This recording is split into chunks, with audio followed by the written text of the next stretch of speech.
2 Thessaloniciens chapitre 2, verset 3, la parole déclare que personne ne vous séduise d'aucune manière, car il faut que l'apostasie soit arrivée auparavant. Amen.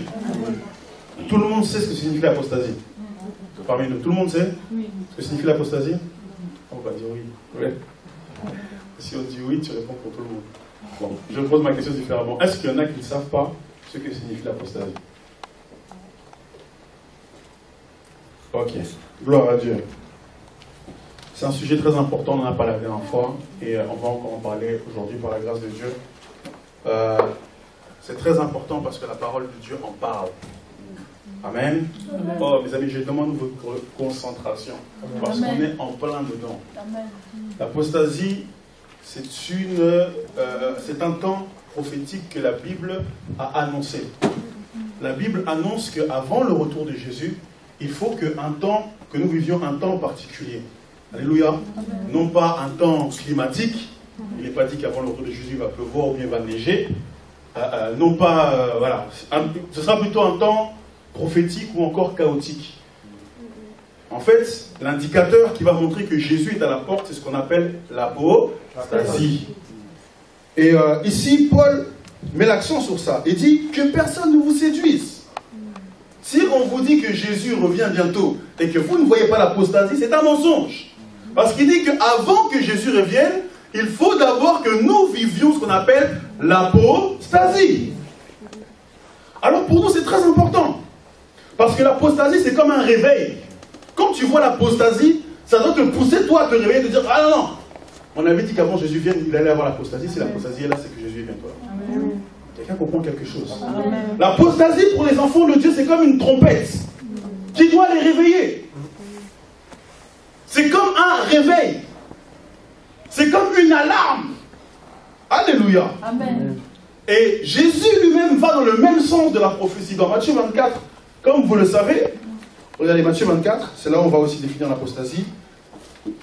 Matthieu 24.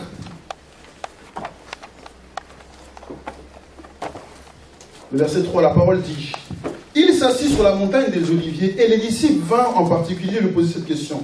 Dis-nous, quand cela arrivera-t-il et quel sera le signe de ton avènement?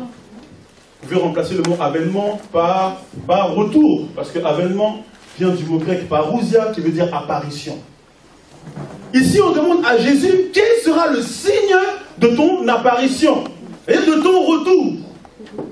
Donne-nous un signe. Vous avez vu, ils ont posé la question en disant quel sera le signe, c'est ça, hein? Ils n'ont pas dit quels seront les signes. Mais Jésus lui va donner des signes. Et parmi ces signes, il y en a un qui se distingue des autres. Alléluia. Amen. Jésus va donner beaucoup de signes. Il dit, attendez, quand je reviendrai, avant que je revienne, il y aura beaucoup de séducteurs. Alléluia. Amen. Le fait qu'il y a la séduction, ce n'est pas un signe particulier, parce qu'il y a toujours eu la séduction.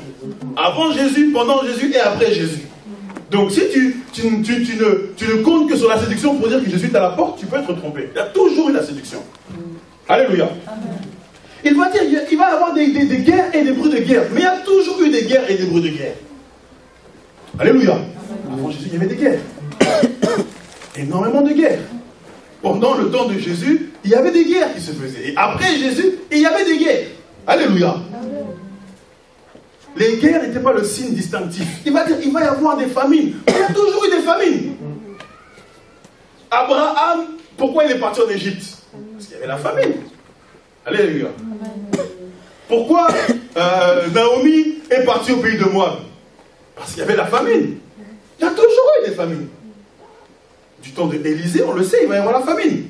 Et Élisée va être conduit vers Élie et Élisée aussi d'ailleurs même, vont être conduits vers la veuve de Sarepta, n'est-ce pas?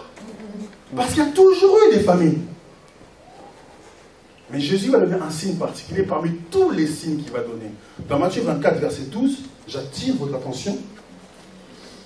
Il est dit au verset 12, parce que l'iniquité se sera accrue. On commence par là.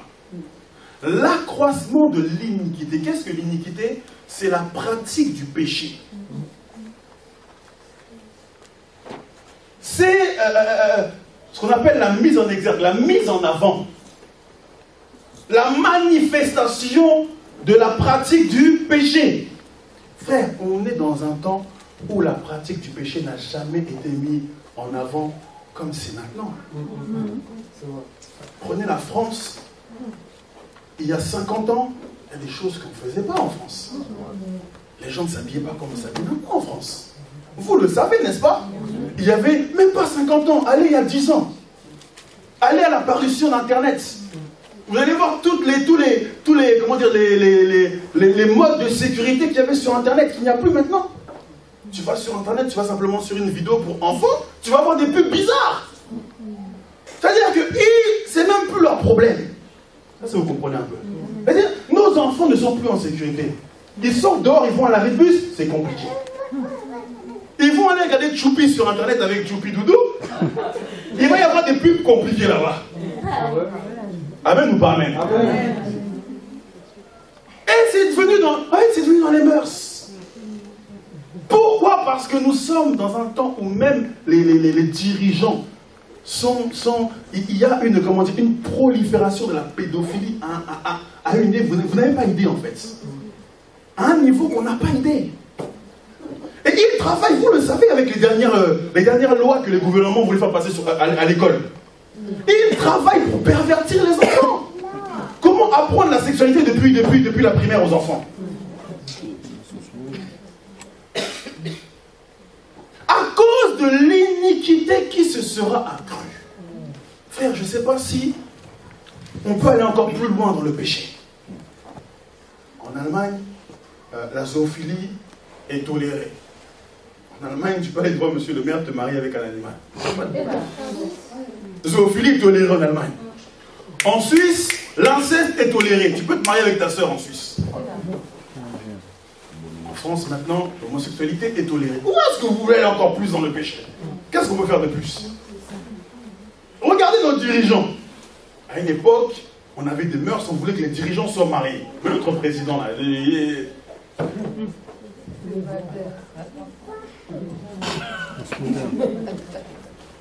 montre même plus l'exemple. Quelqu'un comprend quelque chose? Je ferme la parenthèse. À cause de l'iniquité qui se sera accrue, l'amour du plus grand nombre se refroidira. Voilà le signe majeur qui va annoncer le retour de Jésus. Premièrement, l'iniquité qui va s'accroître, et jusqu'à un point terrible, le verset 15 nous dit, regardez, c'est pourquoi lorsque vous verrez l'abomination de la désolation dont a parlé le prophète Daniel établi en lieu saint, que celui qui l'y fasse attention. On surligne ce point. L'iniquité va tellement grandir qu'il va même s'établir dans le lieu saint. Alléluia. Il y a deux lieux saints. Le premier lieu saint, c'est le lieu saint physique, qui est Israël physique. Et particulièrement le temple de Salomon qui a été détruit et qui sera reconstruit. Alléluia. Et il y a un deuxième lieu saint qui est un lieu saint spirituel. L'église du Dieu vivant qui est une maison spirituelle. On nous dit qu'il va tellement y avoir le péché que le péché va s'établir même dans l'église. Quand vous verrez ça, faites attention. Jésus n'est pas très lent. Alléluia. Frère, retourne 15 ans en arrière, va voir nos assemblées comment c'est. Moi, je viens d'une époque où quand tu disais même bonjour à une soeur, c'était compliqué dans l'assemblée. Quand tu parlais trop avec une soeur, tu veux parler de la parole, on te regardait un moment pour dire, bon, calme-toi. Mais aujourd'hui, là, oh mon ami, on se touche comme pas possible. Pas ici, hein.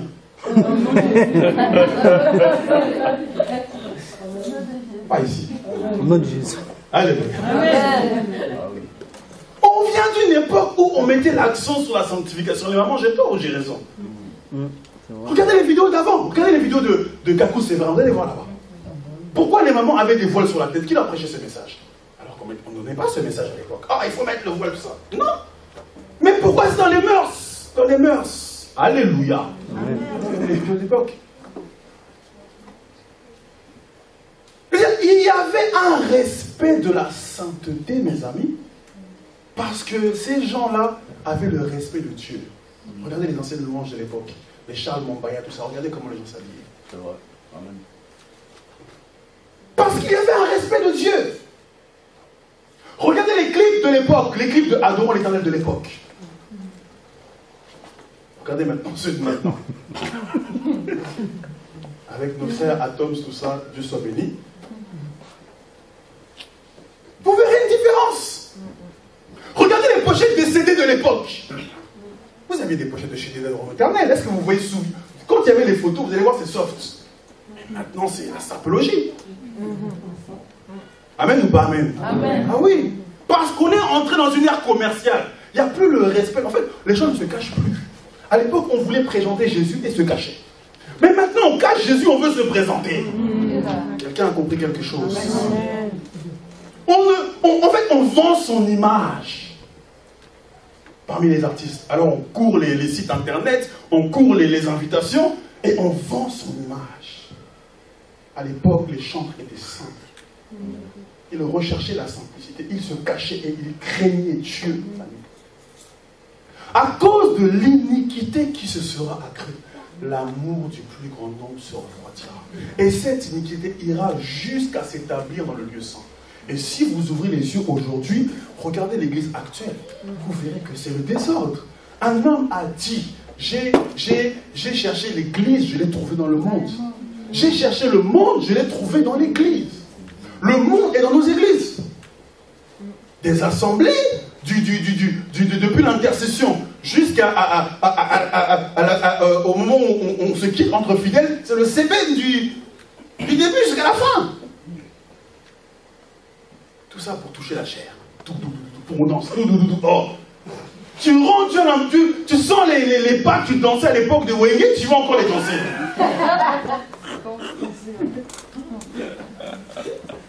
Alléluia. Amen. Mais oui, on ne se préserve pas, mes amis. À l'époque, les chantres, quand ils faisaient du sébène, là, ils dosaient quand même un peu. Même si des fois ils sentaient que ça partait, ils dosaient un peu. Maintenant, on est relâché.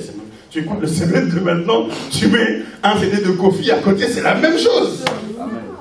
Et on va s'inventer des doctrines. Oh, Satan a volé, il faut récupérer. Récupérer quoi? Dans ce cas-là, il faut aussi récupérer le métal et le hard rock. Amen ou pas amen? Dieu nous aide. À cause de l'iniquité qui se sera accrue, l'amour du plus grand nombre. En fait, il y aura une baisse spirituelle généralisée. Les gens seront moins axés sur la vérité, moins axés sur la sainteté, plus dans la légèreté, dans la légèreté, dans la légèreté. Et ça va amener ce que la sœur dit tout à l'heure, le refroidissement. Or, la parole déclare que si tu n'es ni chaud ni froid et que tu es tiède, Dieu te quoi? Te fournirait. Satan travaille pour refroidir les enfants de Dieu. Et le problème, c'est qu'un enfant de Dieu qui est refroidi, c'est-à-dire qu'il était chaud, il est refroidi, il ne sait pas qu'il est dans la direction de l'enfer. Ah oui, un enfant de Dieu qui est refroidi, il est dans la direction de l'enfer, vous pensez ou pas? Prenons Apocalypse. On va voir ça tout simplement. Nous sommes dans le livre de l'Apocalypse. C'est ça ce qu'on appelle l'apostasie. Tu étais chaud pour le Seigneur. Dieu t'a sauvé, il t'a touché. Ton cœur bouillait pour le Seigneur. Tu voulais venir toujours en avance dans les réunions. Tu voulais être un modèle. Tu voulais servir. Tu voulais te donner. Et l'apostasie vient, elle te refroidit. Tu es là, mais tu n'es plus là. Tu es là, mais des tonnes de murmures dans ton cœur. Tu es là, mais tu commences à être attaché au monde. En fait, tu as plus d'intérêt dans le monde que dans l'église. Ton intérêt n'est pas dans l'église. Or, la Bible dit une chose. Là où est ton trésor, c'est là aussi où sera ton cœur. Alors, ton cœur est dans le monde. Tu viens aux assemblées, mais ton cœur est dans le monde. Apostasie. Dis à ton voisin apostasie. Nous sommes dans le livre de l'Apocalypse, chapitre 2, ensemble, s'il vous plaît.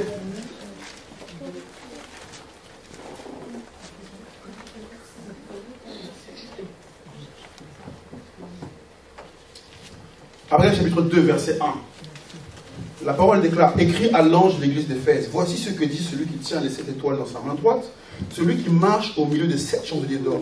Je connais tes œuvres, ton travail et ta persévérance. Je sais que tu ne peux supporter les méchants, que tu as éprouvé ceux qui se disent apôtres et qui ne le sont pas, et que tu les as trouvés menteurs. Que tu as de la persévérance, que tu as souffert à cause de mon nom, et que tu ne t'es point lancé. Mais ce que j'ai contre toi, mon ami. Ah, Dieu sait que tu as de la persévérance. Dieu sait que tu viens dans l'assemblée. Quand il y a des réunions, il sait que tu te persévères dans les réunions. Mais ce que j'ai contre toi. Alléluia. C'est que tu as abandonné ton premier amour. Ton premier feu pour l'évangile. Ton premier feu pour le Seigneur. Maintenant que tu as eu ton mariage pour lequel tu as tant souffert, le feu n'est plus là. Toi qui cherchais Dieu, qui ne cherchait même pas le mariage, c'est le mariage qui t'a cherché. Le mariage t'a trouvé et toi tu as cherché. La Bible dit une chose, que celui qui est marié soit comme n'étant pas marié. C'est écrit ou c'est pas écrit? Parce qu'il est dit que celui qui est célibataire s'occupe des choses de... Mais celui qui est marié s'occupe de quoi? Des choses du monde. Alors le frère se marie ou la sœur se marie. Lui ou elle qui s'occupait des choses de Dieu, maintenant qu'on est marié à tout le temps, maintenant il faut qu'on soit au restaurant, mes amis. Alléluia. Vous ne calculez pas restaurant. Avant, notre restaurant, c'était l'église. On est là-bas pour s'abreuver et manger. Et maintenant, il y a un programme à tel. Ah, il faut que je passe du temps avec ma femme. Tu passes du temps avec ta femme, avec ton homme. Gloire à Dieu, n'est-ce pas? Donc on passe du temps aussi ensemble. Mais il y a un temps pour eux. Toujours. Amen ou pas amen? Maintenant, où est le temps que tu mets pour le service? Où est le temps que tu mets pour le Seigneur? Celui qui est marié s'occupe des choses du monde. En plus on dit des moyens de plaire à sa femme. Voilà le frère qui cherchait tout le temps à plaire à Dieu. Il n'a plus le temps de chercher à plaire à Dieu. Il doit plaire à sa femme. Et comme sa femme aime les week-ends, il faut qu'il soit en week-end. Une fois c'est bon, n'est-ce pas? Tout le temps quand même. Où est le frère? Ah, il est parti dans le sud de la France en week-end. Oh, lui qui servait ici, là, dans le sud de la France, il fait quoi là-bas?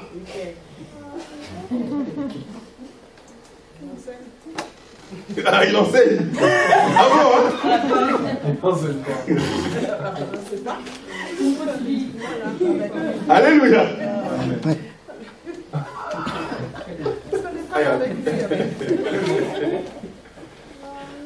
Le frère, il cherche la plage pour plaire à sa femme. Vous voyez ça? Apostasie. Amen. Oh mes amis, je vous dis la vérité. Il ne faut pas que le mariage devienne une occasion de chute. Le mariage doit devenir un propulseur. Amen. Parce que si ton mariage n'est pas un propulseur, c'est-à-dire que tu n'es pas... Il y a un problème quelque part. Soit tu n'étais pas vrai avec le Seigneur, soit ce n'était pas la bonne personne. Ah oui. Ah oui, frère. Soit ton mariage est un propulseur. Tout ce que Dieu te donne, mon ami, c'est pour aller de l'avant. Parce qu'il est dit, la bénédiction de l'Éternel est celle qui quoi? Et elle ne se fait suivre d'aucun. Donc tu dois être enrichi spirituellement. Tu dois grandir spirituellement. Donc Dieu te donne. Si Dieu te donne une maison, c'est pour t'enrichir. C'est pas pour te débrouiller spirituellement. Le frère a eu sa maison, la soeur a eu sa maison. Débrouiller spirituellement. Plus de temps pour le Seigneur. Il faut faire des travaux dans la maison tout le temps. Tout le temps des travaux dans la maison. Vous savez, on aime beaucoup ça en France. Hein. Il y a beaucoup de Français qui allaient prier le dimanche, ils disent non, moi je fais mon jardin. On aime tellement ça en France. Le dimanche, c'est pour le jardin, pour se balader avec la famille. S'occuper des choses du monde, des moyens apostasie. Et il est dit ici dans le livre de l'Apocalypse où nous étions, verset 4, ce que j'ai contre toi, c'est que j'ai abandonné ce que tu as abandonné ton premier amour.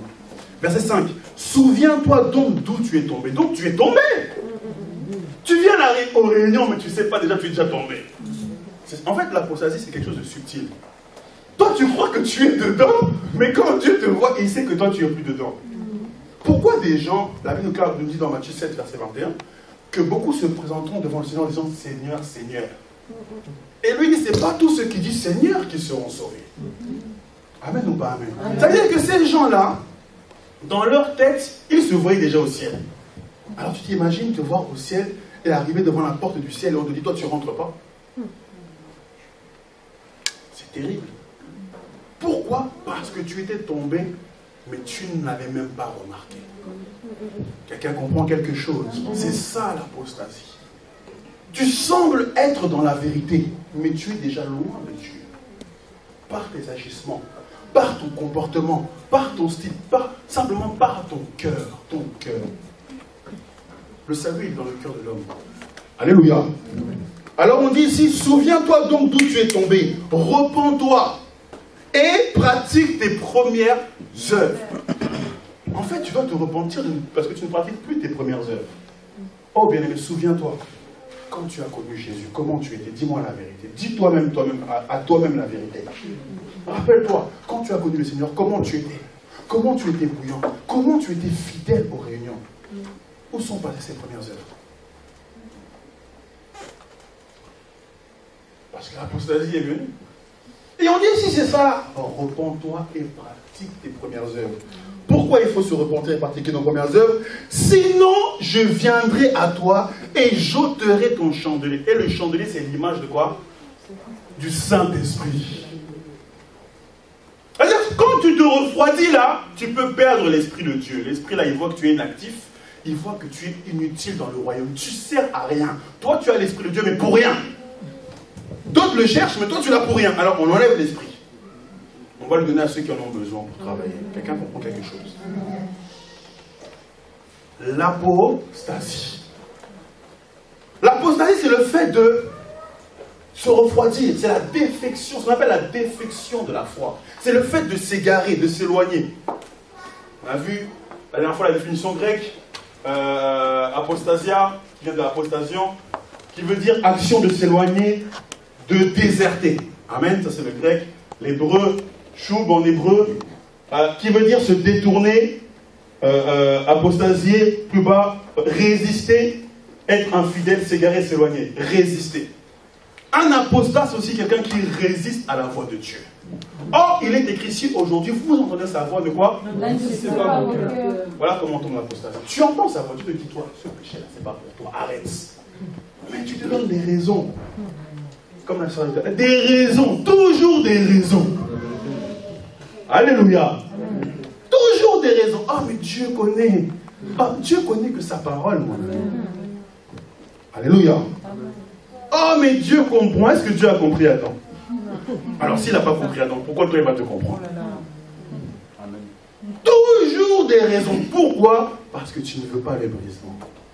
Tu ne veux pas le sacrifice. Tu veux la facilité et tu veux que ce soit selon la chair et non selon l'esprit. Quelqu'un comprend quelque chose? Frère, des fois, les choses que Dieu nous demande, ça peut être difficile, mais ça nous amènera toujours au ciel.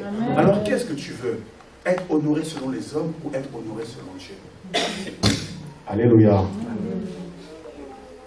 Définition de l'apostasie. Alors, on avait vu la dernière fois qu'il y avait plusieurs types d'apostasie. N'est-ce pas? Et la première apostasie qu'on avait vue, c'était l'apostasie par la proclamation. En fait, il y a plusieurs moyens de s'égarer, de s'éloigner de Dieu. Alléluia. C'est ce qu'on avait vu. Et on va le voir encore aujourd'hui parce qu'il faut que ça rentre. Des fois, on reçoit des messages là, c'est important, mais en fait, on les écoute, on les met même pas en pratique et ça nous interpelle sur le monde. Dès qu'on sort, comme le frère a dit, là, le communicateur, il se met en off. Il y a plusieurs manières de s'éloigner de Dieu. Des fois, nous, on pense qu'il n'y a que cette manière-là. Quand on renie Jésus par la proclamation, on dit, ah, moi je peux servir Jésus, je vais servir Bouddha aujourd'hui. Ça, c'est une manière de s'éloigner de Dieu, n'est-ce pas? Amen. Et nous, on pense qu'il faut simplement confesser à notre Dieu pour être égaré. Non!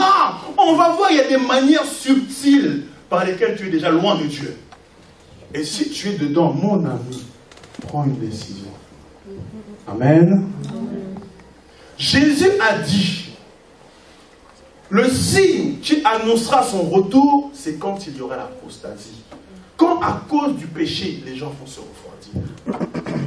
Les gens n'auront plus à cœur de prier, plus à cœur de chercher Dieu. On met un programme de jeûne, c'est même pas la peine. Alléluia. C'est même pas la peine. Tu vas mettre un programme de jeûne ici, on va dire, oh mais il faut faire selon la conviction. Frère, quand Esther a demandé au peuple de jeûner, ils ont fait selon la conviction. Et vous, on cherche des excuses, mon ami, c'est parce que tu es charnel. Dis à ton voisin, tu es charnel. Dieu est un Dieu qui peut donner des instructions. Quelqu'un comprend quelque chose. Dieu dit à Moïse, dit au peuple, là, demain, ils doivent se sanctifier. Aucun homme doit aller voir sa femme. Aucun homme doit coucher avec sa femme, parce que demain, je vais visiter le peuple. Imagine, certains disent, ah, Et moi, je viens de me fiancer, je viens de me marier, comment je peux aller avec ma femme? Ah, Moïse, lui aussi, il a vu, je n'ai pas la conviction. Tu es charnel. Il y a des fois, il n'y a pas besoin de conviction. Dieu parle. Yes. Amen. Des fois, déjà la conviction, parce que la conviction, on pense que c'est quand on croit la chose. Non, c'est pas ça la conviction. La conviction, c'est quand tu sais que ça vient de Dieu. Parce que tu peux savoir qu'une chose vient de Dieu sans pour autant avoir la conviction à cause de ta chair. On mélange trop les choses. Alléluia. Amen. Quand tu sais que ça vient de Dieu, tu dois te plier. N'attends pas que tu sens une force qui va te dire d'aller. Non, parce que la chair peut te tromper, mon ami. Quelqu'un comprend quelque chose. Si ça vient de Dieu, la parole de Dieu est oui et Amen. Alors, on a vu l'apostasie par la proclamation. Qu'est-ce que l'apostasie par la proclamation? C'est le fait de proclamer son reniement de Jésus. C'est-à-dire le fait de dire, moi, je ne veux plus servir Jésus. Ça, c'est ce qu'on appelle l'apostasie par la proclamation. Ou le fait d'avoir servi Jésus, mais sans détourner pour confesser un autre Dieu. Matthieu 10, verset 31, si quelqu'un peut nous aider, on prend les passages, quelqu'un prend Matthieu 10, 31, et pour aller vite, un autre prend 1 Jean 4, verset 15. L'apostasie par la proclamation, qu'est-ce que c'est? Matthieu 10, 31, un autre prend 1 Jean 4, verset 15.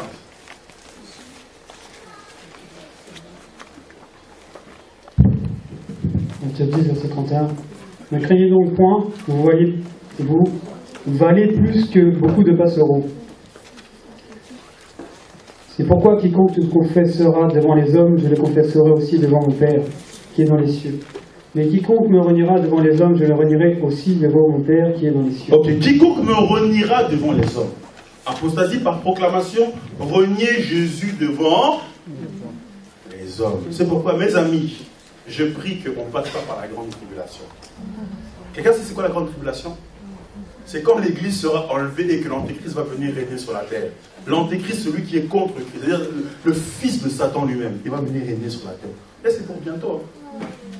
Et la Bible déclare qu'il va profaner des blasphèmes contre le Très-Haut et il va persécuter les enfants de Dieu. Et il y a eu une période comme ça où les chrétiens étaient persécutés à un niveau, vous n'avez pas idée. On prenait les gens avec leur famille, on creusait un trou sous la terre, on mettait les personnes à l'intérieur avec les enfants et on les enterrait vivants. Et on dit, si tu renies Jésus, on te laisse. D'autres étaient écartelés. On en a déjà parlé ici. On prend tes mains, on le met sur un cheval, on prend tes pieds, on les met sur un autre cheval, direction opposée. On dit, si tu renies Jésus, on te laisse. Tu renies pas Jésus, on fait démarrer les chevaux, écartèlement. Vous n'avez pas idée. C'est pourquoi, mes amis, soyons attentifs. Parce que si tu rates l'enlèvement là, mon ami, ça va être compliqué. Alléluia.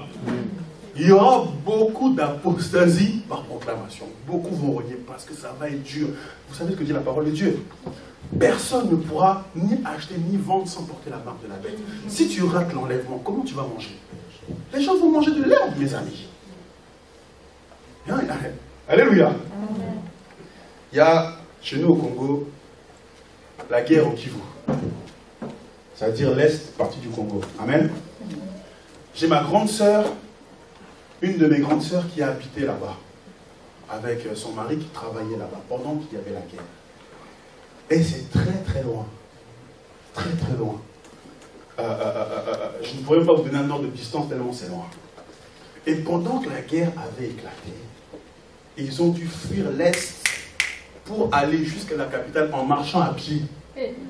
Mes amis, ils ont marché des semaines, des mois. Quand on a pris Dieu, je demanderai un jour de faire ce témoignage ici. Et durant cette persécution, ils mangeaient ce qu'ils trouvaient sur la route, mes amis. Et sur la route, il y avait des balles qui fusaient. Une maman porte un bébé sur le dos, la balle touche le bébé, elle laisse le bébé et puis elle continue à marcher. Alléluia. C'est-à-dire, quand tu es en situation de guerre, tu ne calcules même pas ce que tu vas manger. Frère, je prie que tu ne rates pas l'enlèvement. Parce que la grande tribulation, ça va être compliqué. Quelqu'un comprend quelque chose? Alléluia. Alors, apostasie par proclamation, c'est le fait de renier Jésus devant les hommes en le proclamant ou en le confessant. 1 Jean 4, verset 15, qui a pris le passage? Tu peux lire rapidement, s'il te plaît. Celui qui que Jésus est le Fils de Dieu, Dieu demeure en lui et lui en Dieu. Vous avez vu ça? Celui qui déclare publiquement que quoi?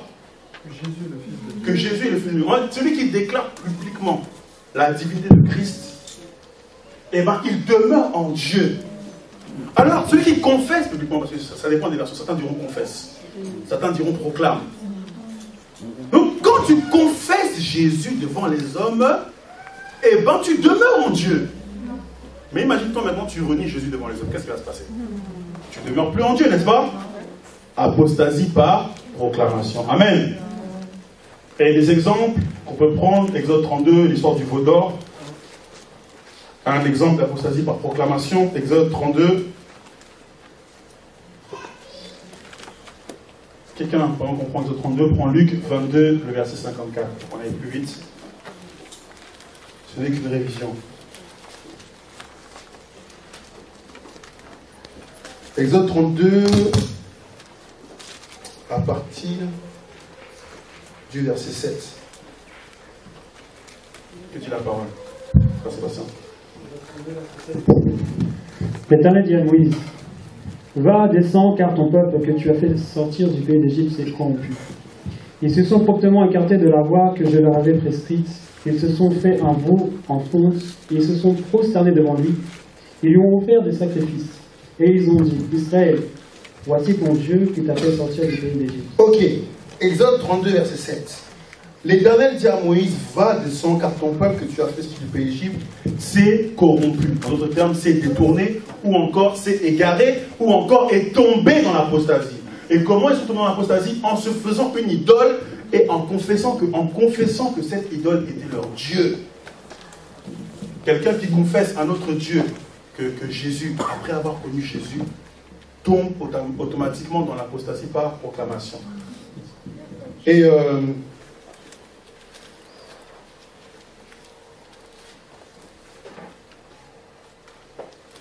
on va continuer pour voir un peu comment... Voilà. On va continuer, frère Sébastien, à partir du verset...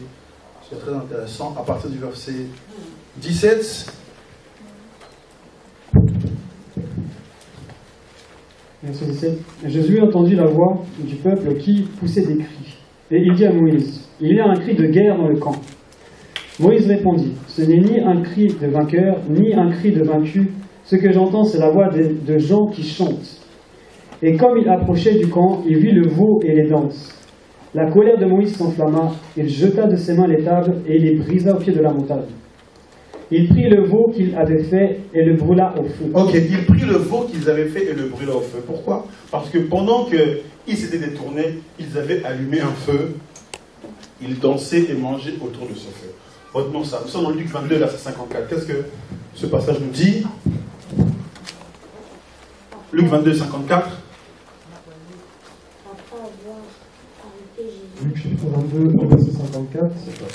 Après avoir saisi Jésus, ils l'emmenèrent et le conduisirent dans la maison du souverain sacrificateur.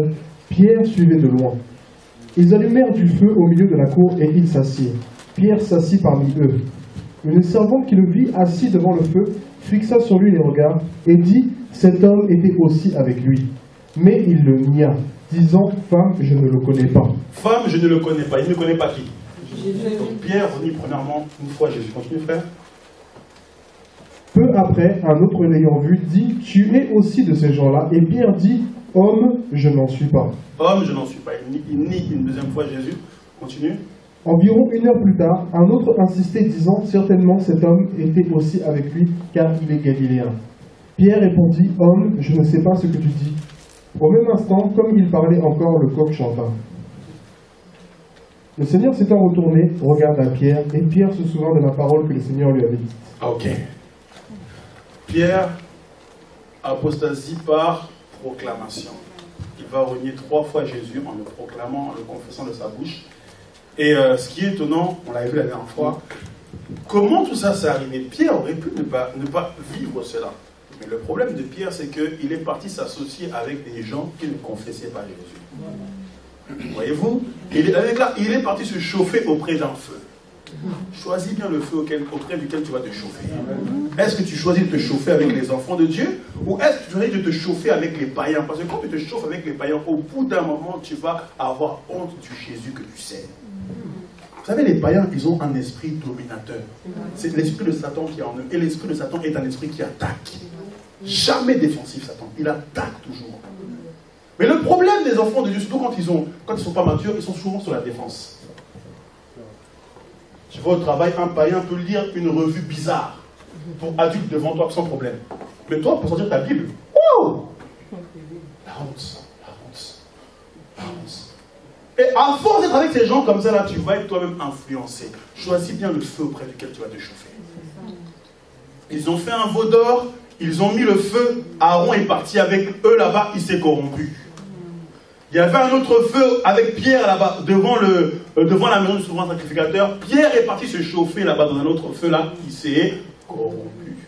La Bible déclare, je crois 1 Corinthiens 15, 33, les mauvaises compagnies quoi? Oh, c'est mon ami, c'est ma copine, c'est ma pote. Mon ami, Jésus a dit, je suis ami de ceux qui servent le Seigneur. Amen. Choisis bien tes fréquentations. C'est comme ça qu'on tombe dans l'apostasie. À cause d'une mauvaise fréquentation, tu commences à t'habiller comme les gens du monde. À cause d'une mauvaise fréquentation, tu deviens grossier comme les gens du monde. À cause d'une mauvaise fréquentation, tu commences à prendre des habitudes des gens du monde. Ton caractère d'enfant de Dieu. J'ai bien regardé la dernière fois c'est le cas qu'avaient fait les jeunes. J'aime pas dire les enfants. Qui avaient fait les jeunes au barbecue. Amen. Vous avez vu, celle qui a interprété l'enfant de Dieu, cette jeune fille, elle avait un vêtement blanc, je crois, c'est ça, hein? Et au fur et à mesure, on retirait son vêtement. À chaque fois qu'il y avait une mauvaise fréquentation, on retirait une partie de son vêtement. Et bien c'est comme ça que ça se passe dans le monde spirituel. À force de traîner avec les païens, on enlève la sanctification du langage. On enlève la sanctification de la vue. On enlève la sanctification du cœur. Et tu deviens toi-même un païen. Quelqu'un a compris quelque chose. Toi qui étais pudique, tu deviens pudique, tu ne comprends pas. À cause du feu auprès duquel tu vas te chauffer. Amen. Ça c'est l'apostasie par la proclamation. Un autre type d'apostasie, apostasie par les œuvres. Alors l'apostasie par les œuvres, c'est le fait de persister dans les œuvres mortes. Hébreux 9, verset 14, on prend ce passage. S'il vous plaît, Hébreux 9, 14. Nous définissons l'apostasie par les œuvres comme le fait de persister dans des œuvres mortes. J'espère que vous notez, c'est très important. On va détailler ce que nous sommes en train de dire. Hébreux 9, 14, quelqu'un a trouvé? Vas-y. Tu es violente, c'est bien. Au nom de Jésus. À haute voix. Hein. Si tel est le cas, le sang de Christ qui s'est offert lui-même de Dieu, par l'Esprit l'Éternel, comme une victime sans défaut, purifiera merci. Vos consciences, c'est ça? Des œuvres mortes. Jésus est mort pour nous purifier des œuvres mortes. L'apostasie par les œuvres, c'est quand tu persistes à faire des œuvres mortes. Alors maintenant, il faut définir. Définissons ensemble. C'est quoi une œuvre morte? C'est quoi ce que la Bible appelle une œuvre morte? Dans le livre de Hébreux, chapitre 4, parce qu'on va voir que ce terme revient. Hébreux 6, plutôt verset 1, s'il vous plaît. Hébreux 6, verset 1. Ce terme revient souvent dans la parole de Dieu, œuvre morte. Hébreux 6, verset 1. Hébreux 6, verset 1. Ouais. C'est pourquoi laissons les éléments de la parole de Christ, tendons à ce qui est parfait, sans poser de nouveau le fondement du renoncement aux œuvres mortes. Voilà, renoncement aux œuvres mortes. On dit que pour tendre vers ce qui est parfait, tu dois renoncer aux œuvres mortes. Donc quand tu te convertis là, tu dois renoncer à ça. Parce que Jésus est venu pour nous délivrer des œuvres mortes. Maintenant, s'il est venu pour nous délivrer des œuvres mortes, qu'est-ce que les œuvres mortes? C'est une question qui est posée. C'est quoi les œuvres mortes? Les œuvres de la chair. Les œuvres de la chair. Quelqu'un d'autre? C'est quoi une œuvre morte? Les œuvres qui sont pas faites en Dieu. Les œuvres qui ne sont pas faites en Dieu. Quelqu'un d'autre? Les œuvres mortes, c'est quoi? Les œuvres qui ne sont pas selon la volonté de Dieu. Les œuvres qui ne sont pas selon la volonté de Dieu. Alléluia. Toute œuvre qui n'est pas selon la volonté de Dieu peut amener à l'apostasie. Ce n'est pas simplement les œuvres de la chair. Ah oui, parce que les œuvres de la chair sont manifestes, on les connaît. Je donne un exemple. Prenons le cas par exemple de ce jeune prophète-là, dans 1 roi 13, qui est parti manger chez le vieux prophète. Est-ce que Dieu lui a demandé d'aller là-bas? Non. Est-ce qu'il a fait une œuvre de la chair particulièrement? Non. Mais juste, il a fait une œuvre morte, c'est-à-dire une œuvre qui n'est pas dans la volonté de Dieu. Oh, bien aimé, écoutons très bien. Tout ce que nous faisons en tant qu'enfants de Dieu, nous devons le faire en Dieu. C'est écrit, n'est-ce pas? Je prends le passage dans le livre de Colossiens. Colossiens. Surlignez ce passage, il n'est pas noté ici.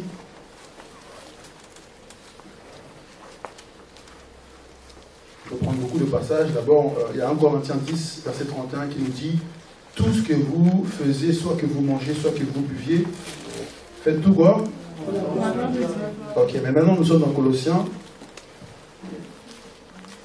chapitre 3, le verset 17. La parole dit ici, je lis au nom de Jésus. Colossiens 3, 17.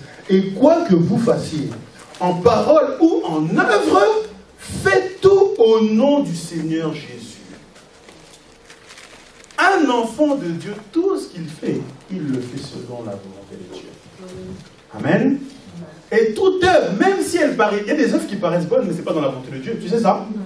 La Bible dit, même si je prends tous mes biens, je les donne aux pauvres, si je n'ai pas d'amour, quoi?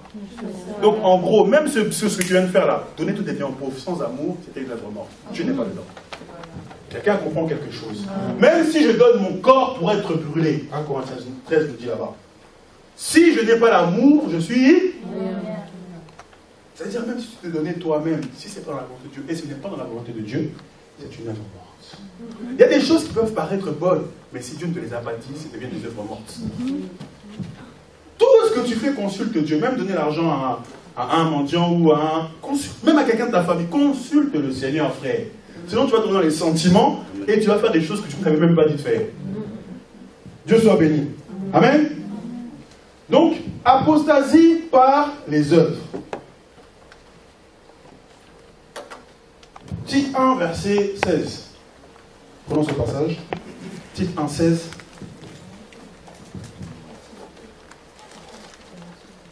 Tite 1, verset 16, on va trouver en lit. Frère, le mur là-haut, ça chauffe, hein? Ah,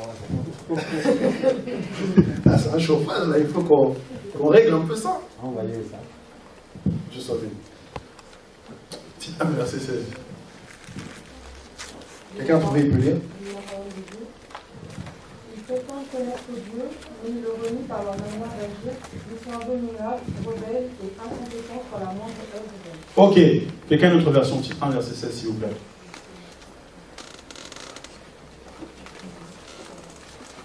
Une autre version, rapidement, s'il vous plaît.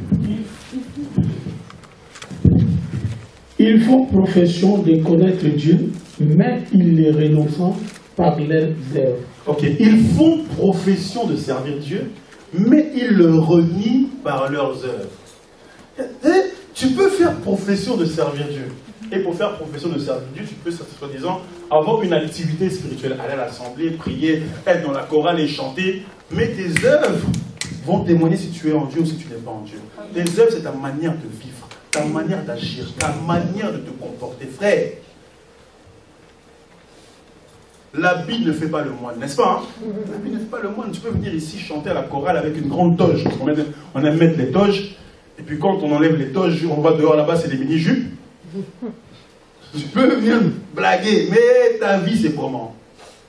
Ils font profession de servir Dieu. C'est-à-dire, tu peux renier Dieu par tes œuvres. Les gens pensent que c'est que par la proclamation qu'on renie Dieu. Non! Tes œuvres témoignent si tu es en Dieu ou si tu n'es pas en Dieu. Matthieu 7, verset 21.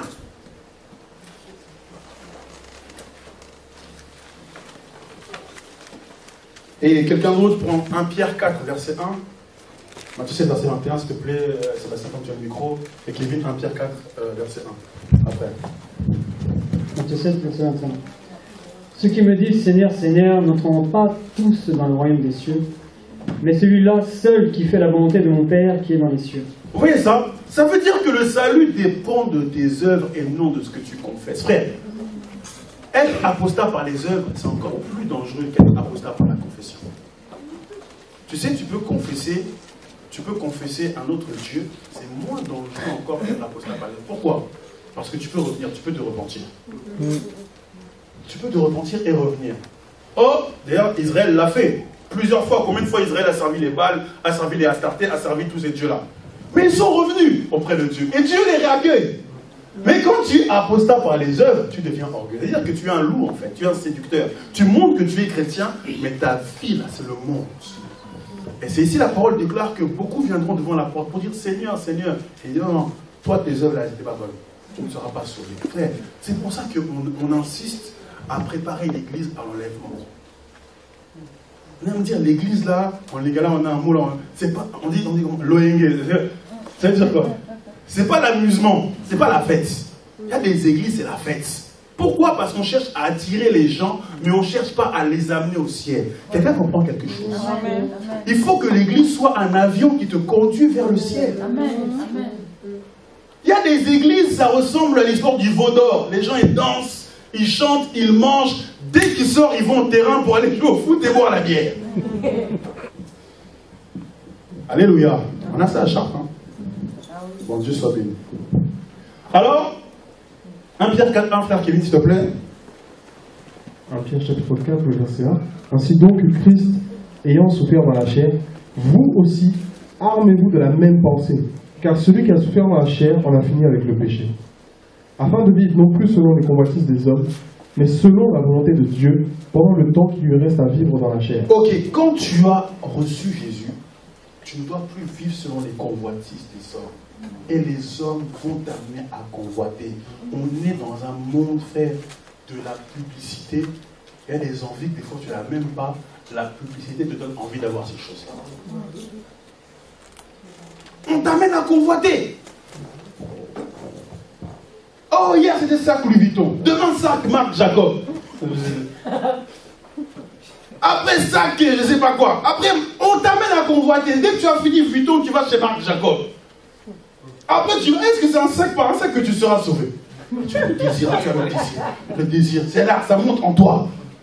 Mais on dit que quand tu es sauvé, tu ne vis plus selon la convoitise des hommes.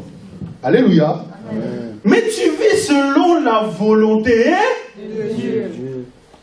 Je disais à un frère ici, quand tu sais, je disais à des frères hier, je vois l'exemple des frères, je disais, vous savez quoi, on sert Dieu. Hein? Un vrai serviteur de Dieu, il est dans l'utile. Il ne peut jamais être dans le futile. Quand il achète une voiture, c'est parce que c'est utile. Pas parce que c'est futile. Quand il achète un vêtement, c'est parce que c'est utile. Pas parce que c'est futile. Quand ça commence à devenir futile, Dieu n'est pas dans l'histoire. Dieu n'est pas dans l'histoire. Parce que tout ce qui est de notre superflu, nous devons le donner. C'est écrit. Notre superflu, on ne peut pas le garder. C'est pour ça que la Bible déclare que si nous avons la nourriture et le vêtement, cela, c'est écrit ou pas? Quand vous voyez un homme de Dieu commencer à faire les collections des voitures, ça c'est ma voiture du lundi, ça c'est ma voiture pour aller au golf, oh ça c'est ma voiture pour aller en vacances, tu comprends que tu n'es pas dans l'histoire. Pourquoi? Jésus a dit ne vous amassez pas quoi? Si tu as plusieurs voitures, tous tes fidèles ont des voitures? Non? Alors tu commences à donner les voitures. Amen ou pas amen? Amen. Si moi j'ai plusieurs voitures, c'est parce que c'est utile. Peut-être qu'il y en a une pour moi, une pour ma femme, parce que voilà, etc. etc. Mais jamais pour la frime, frère. Amen. Et les frères me posaient la question, mais est-ce qu'on peut aussi avoir de gros modèles de voitures? Tu peux avoir un gros modèle de voiture si c'est utile. Parce que vous savez, aussi notre problème, c'est qu'on n'est pas dans l'équilibre. Il y a des frères qui me disent, ah, si tu achètes un 4x4, c'est le péché. Comment là, c'est le péché? Si tu es au Canada et qu'il fait 30 cm de neige, tu vas rouler avec une de chevaux? Non. Alors là, tu auras besoin d'un 4x4, ce sera utile. Amen ou pas amen? Amen. Il faut l'équilibre. Le tout, c'est de voir est-ce que c'est... Amen ou pas amen? Amen. Je ferme la parenthèse. Amen. Amen. Les conséquences des œuvres mortes. Qu'est-ce qui se passe quand tes œuvres ne rendent pas gloire à Dieu? Alléluia. Amen. Il va y avoir des conséquences qui, au fur et à mesure, vont t'amener dans l'apostasie. La première chose qui va se passer, c'est quoi? Tu fais des œuvres qui ne rendent pas gloire à Dieu. Qu'est-ce qui va se passer dans ta relation avec Dieu? Tu vas attrister le Saint-Esprit. Amen. Vous voyez qu'il y a des diacres ici. Tu vas attrister le Saint-Esprit. Éphésiens 4, verset 30. Dès que tu commences à faire des choses qui ne plaisent pas à Dieu, tu attristes l'Esprit. Et ça, Ça nous arrive à tous, même à moi, pasteur. Parce que l'esprit là, il est exigeant. C'est-à-dire, même quand tu viens en retard là, tu as triste le Saint-Esprit. Quelqu'un comprend quelque chose. Frère, écoute-moi très bien. Même quand tu arrives en retard, l'esprit en toi, si tu as le Saint-Esprit, tu sentiras que tu vas t'interpréter. Tu sentiras que tu ne seras pas à l'aise. Parce que l'esprit est un esprit d'ordre et de principe. C'est-à-dire, ça même dans les petites choses. Quand tu vas faire des œuvres mortes, la première chose qui se passe, tu vas attrister l'esprit, selon Éphésiens 4, verset 11. Tu vas sentir que le Saint-Esprit là, il n'est pas content. Alléluia. Amen. Première conséquence d'une œuvre morte. Et quand tu attristes l'esprit, il faut te repentir et changer de comportement.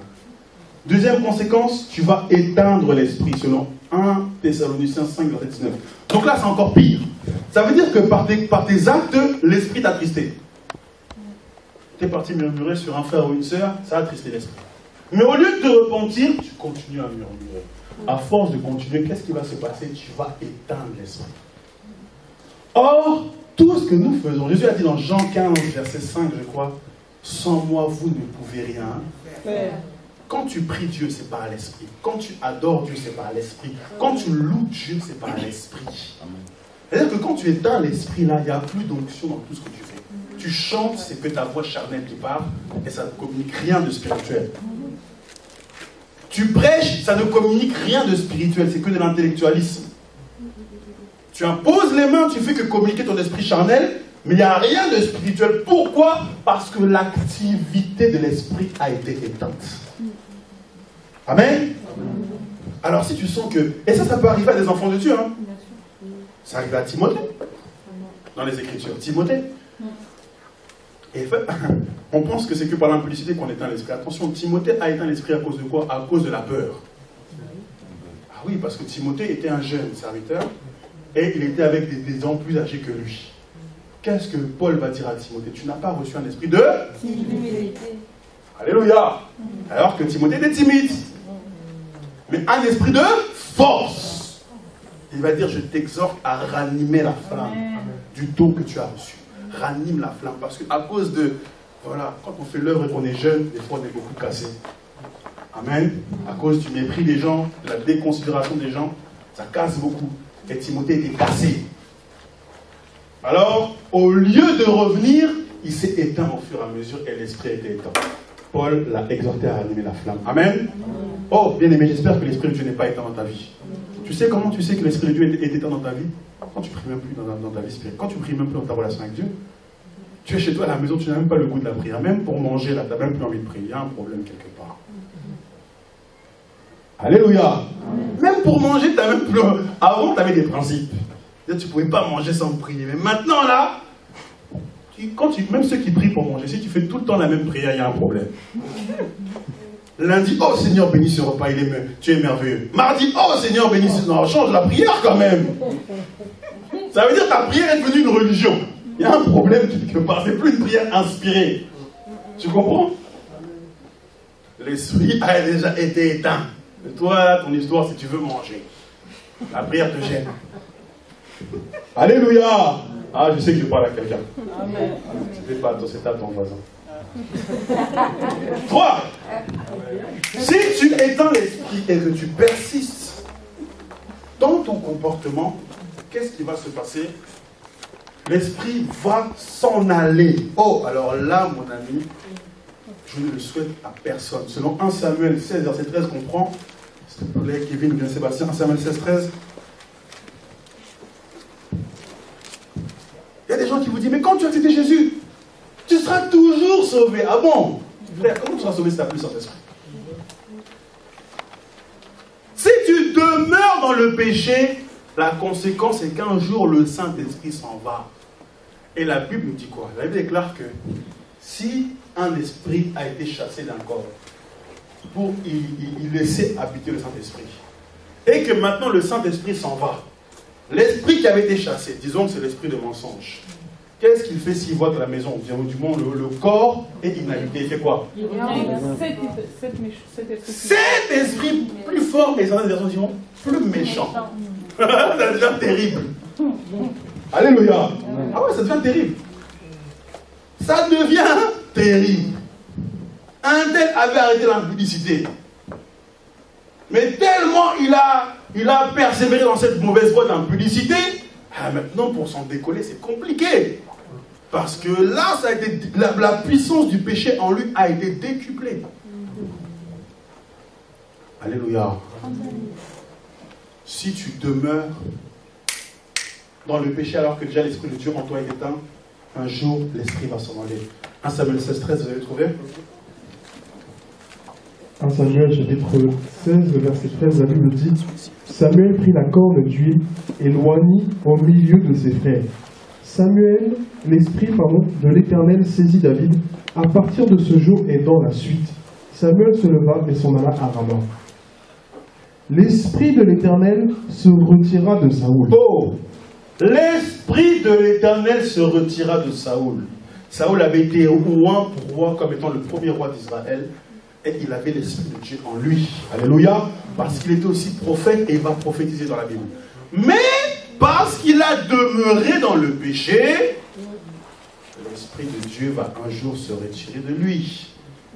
Et je l'ai dit tout à l'heure, quand l'Esprit de Dieu se retire de toi, il y a maintenant une quatrième conséquence qui là est désastreuse.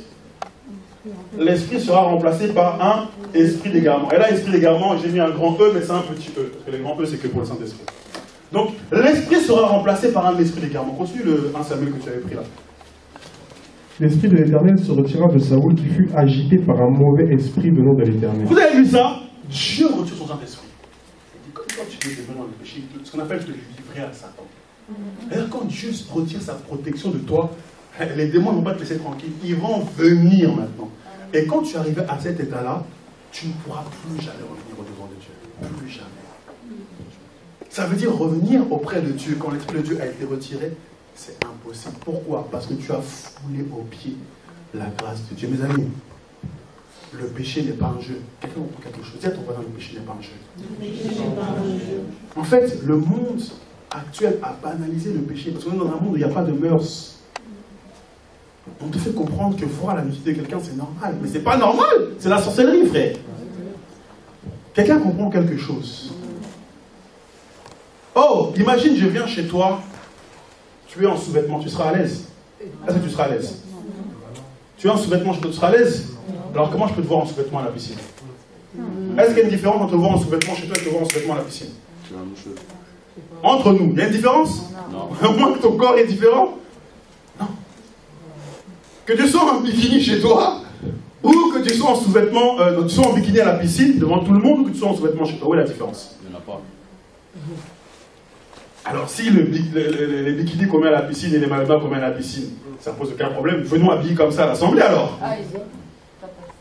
Amen ou pas amen? Amen.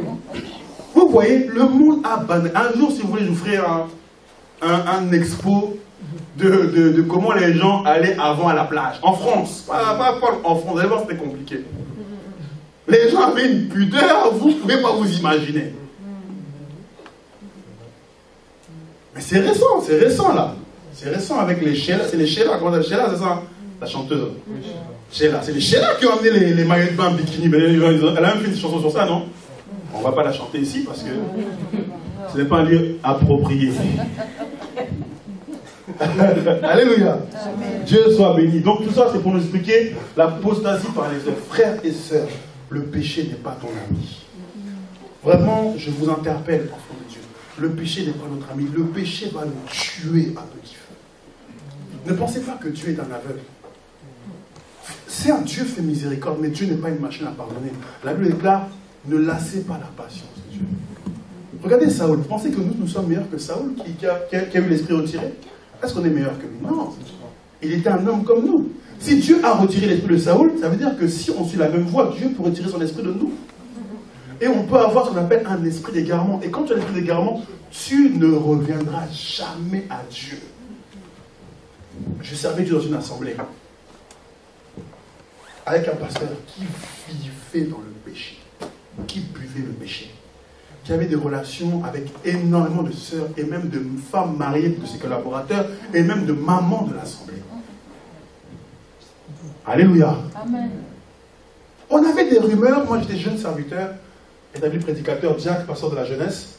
là-bas. J'étais jeune serviteur. On avait des rumeurs, mais comme j'ai entendu de principe, on ne peut jamais confronter quelqu'un sans avoir vu. Un jour, Dieu, c'était en 2007, m'envoie en mission aux Antilles. On est en mission aux Antilles. Et je prends le monsieur en flagrant délit. Frère, je ne peux pas fermer ma bouche et dire le Seigneur. Impossible. Quand je le prends en flagrant de lui, il me renvoie ici à Chartres. Lui, il reste là-bas. Et depuis ce jour-là, il commence à me fuir. Il commence à me fuir parce qu'il ne veut pas que je lui parle. Un jour, je vais dans son bureau. Je dis, mais attends, on avait des rumeurs sur toi. Mais regarde ça, c'est confirmé. Il faut que tu te... Moi, j'étais jeune serviteur, il faut que tu te répondes devant l'Assemblée. Il me dit, Benito, tu sais... Ah, Dieu, aide-nous, aide-nous. Il me dit, Benito, tu sais, il y avait une maman éléphant qui avait des trompes, comment ça s'appelle? Des défenses. Et son enfant venait toujours poser la question à la maman éléphant, mais à quoi servent tes défenses? Et la maman éléphant répondait à l'enfant, je ne peux pas te dire maintenant, mais un jour tu sauras. En gros, si j'ai vu dans le péché, tu ne sais pas maintenant, mais un jour, sans effet au nom de Jésus, je ne veux pas savoir ces choses.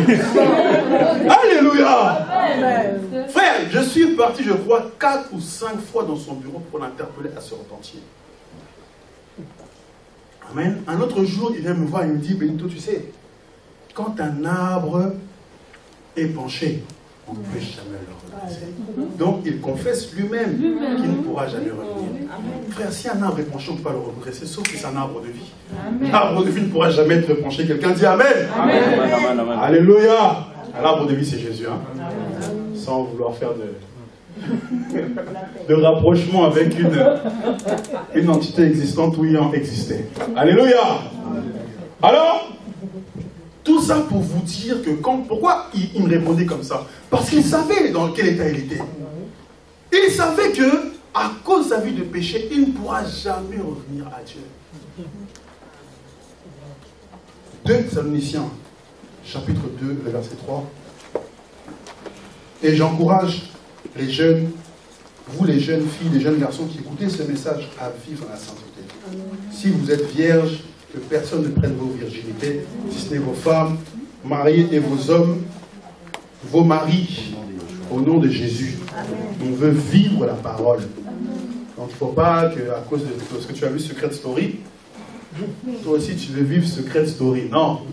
Nous on n'est pas dans le secret, on est dans la lumière. Amen. Avec Jésus c'est lumière story. Amen.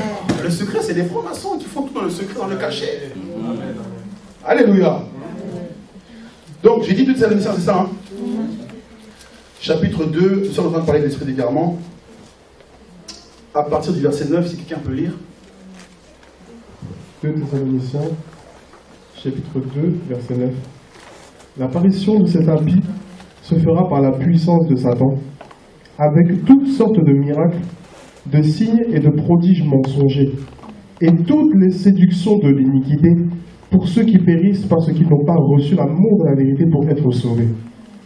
Aussi Dieu leur envoie-t-il une puissance d'égarement pour qu'ils croient au mensonge. Ok, vous avez vu ça? Quand quelqu'un n'a pas l'amour de la vérité, c'est pour ça qu'il faut faire attention. La déclare qu'un aveugle qui suit un aveugle va tomber. Tu sais, en Dieu, hein, il ne faut jamais être nostalgique. Jamais être nostalgique. C'est pas parce que tu marchais avec un serviteur qui hier est dans la vérité. Demain, il tombe dans l'erreur, tu dis je vais continuer à marcher avec lui parce qu'il est dans la vérité. Non. Hier, c'est passé. On doit voir le aujourd'hui. Est-ce qu'aujourd'hui, il est dans la vérité? Est-ce qu'aujourd'hui, le frère Benito est dans la vérité? Est-ce qu'aujourd'hui, le frère Antel est dans la vérité? C'est le aujourd'hui qui compte, mes amis. C'est très important. On connaît beaucoup de gens qui connaissent ces réalités. Les gens vont dire oui, mais notre pasteur, avant, il servait Dieu dans la vérité. Ça, c'est les sentiments. Frère, on doit fuir le péché. Oh, Saoul, au début de son ministère, c'était un héros, mon ami. D'ailleurs, David va dire comment les héros sont tombés dans la guerre. C'était un héros qui a abattu énormément de Philistins. Mais quand David, qui a habité dans la maison de Saoul, voir que Saoul s'est égaré, il a fui Saoul. Amen. Je dis spirituellement, nous sommes dans un temps où les David, c'est-à-dire ceux qui ont l'appel de Dieu sur leur vie et qui sont encore dans la maison de Saoul, vont fuir Saoul. Amen. Alléluia. Amen. Alors, voici ce que dit la parole de Dieu à ce sujet. Il dit que si tu n'as pas l'amour de la vérité, C'est-à-dire que le Saint-Esprit t'interpelle sur le péché. Arrête la fornication, tu n'es pas marié. Arrête la masturbation, arrête la convoitise. Arrête ces choses. Le Saint-Esprit t'interpelle. Il t'interpelle. Si tu n'as pas le désir dans ton cœur de sortir de cela, il déclare que l'Esprit nous convainc de quoi? De justice, de péché et... Vous voyez, c'est l'un après l'autre. D'abord de justice. Ce que l'Esprit va faire quand tu te parles, il va d'abord te montrer sa parole, la justice. Ensuite, après t'avoir montré la parole, il te montre ton péché.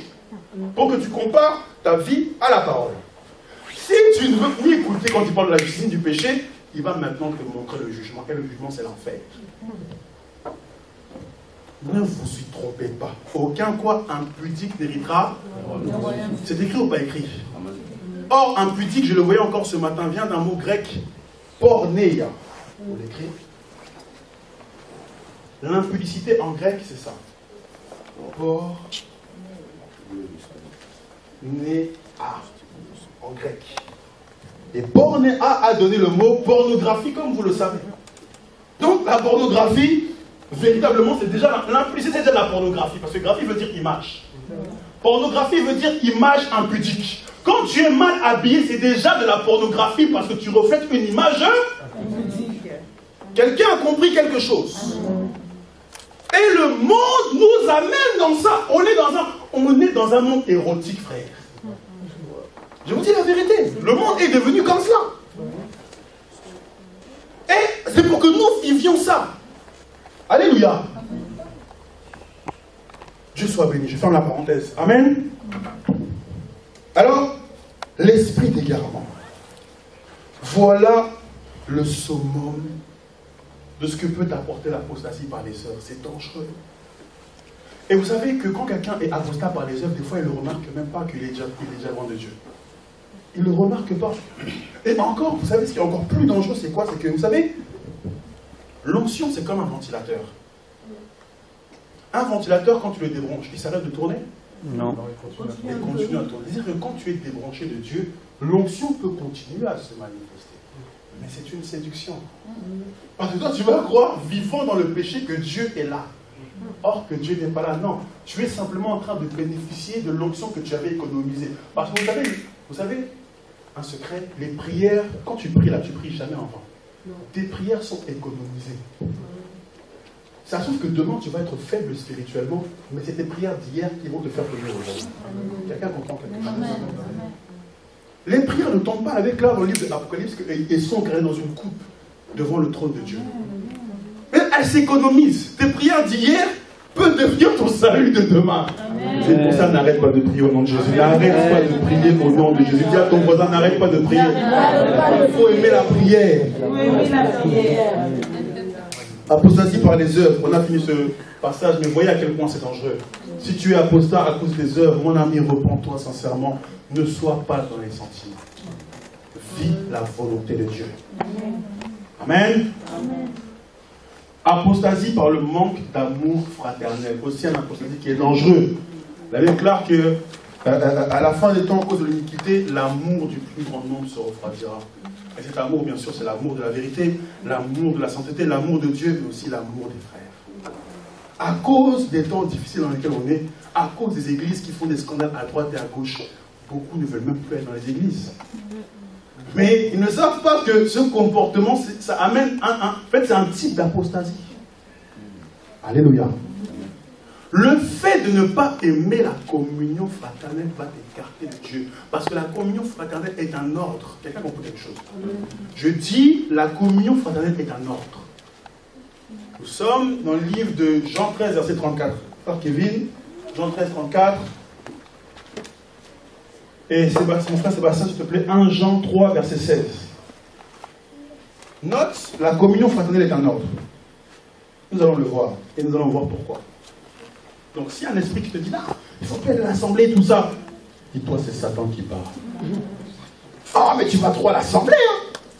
Tu ne peux pas aussi te reposer un peu? Mon ami, David a dit, je suis dans la joie quand on me dit, allons à la maison de l'Éternel. Le frère Kevin a témoigné. Des fois, on n'a pas envie d'aller parce qu'on dort aussi dans les mauvais comportements. Alors, qui a pris Jean 13? Jean chapitre 13, verset 34. La Bible dit, je vous donne un commandement nouveau, aimez-vous les uns les autres. Quelqu'un a noté commandement nouveau? Quelqu'un a noté ça? Aimons-nous les uns les autres est un commandement. Maintenant, voyons comment il se met en pratique. Continue, frère Kevin. Aimez-vous les uns les autres comme je vous ai aimé. Vous aussi aimez-vous les uns les autres. À ceci, tous connaîtront que vous êtes mes disciples, si vous avez de l'amour les uns pour les autres. On nous dit, le monde distinguera les disciples de Jésus, parce qu'ils verront que, sur cette terre-là, il y a une communauté là, ils ont trop d'amour. Il faut voir comment ils se prêtent. Mais ce qui est triste, mes amis, c'est que dans le monde, des fois même les communautés, comment je pourrais dire ça, les associations s'entraident plus que l'Église. Alléluia. Ils ont même plus de joie à se retrouver que nous, Église. Parce qu'on est troublés. En plus, il y a ce message qui nous dit, non, il faut rester à la maison, frère. Il faut se réunir avec les frères et sœurs, c'est important. Parce que c'est la manifestation de l'amour. La Bible nous fait comprendre que dans les temps d'apostasie, les gens n'auront plus envie de se réunir avec des frères et sœurs. Or, c'est un ordre, mon ami. Il avait clair que l'Église primitive, dans le livre de Actes, de verset 42, persévérait dans l'enseignement des apôtres, dans la communion.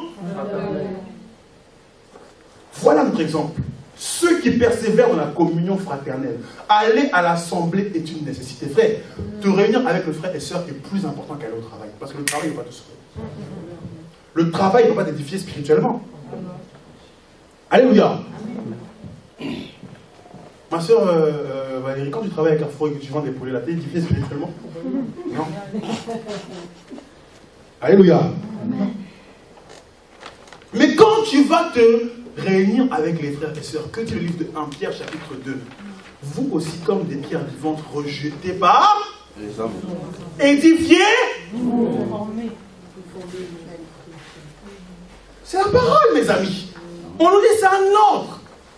On est des pierres vivantes, on doit s'assembler pour former une maison spirituelle. Un saint sacerdoce afin d'offrir des victimes spirituelles agréables à Dieu. Alléluia. Amen. 1 Jean, tu l'as pris, frère Sébastien? Tu peux lire s'il te plaît? Jean 3, verset 16. Nous avons connu l'amour en ce qu'il a donné sa vie pour nous.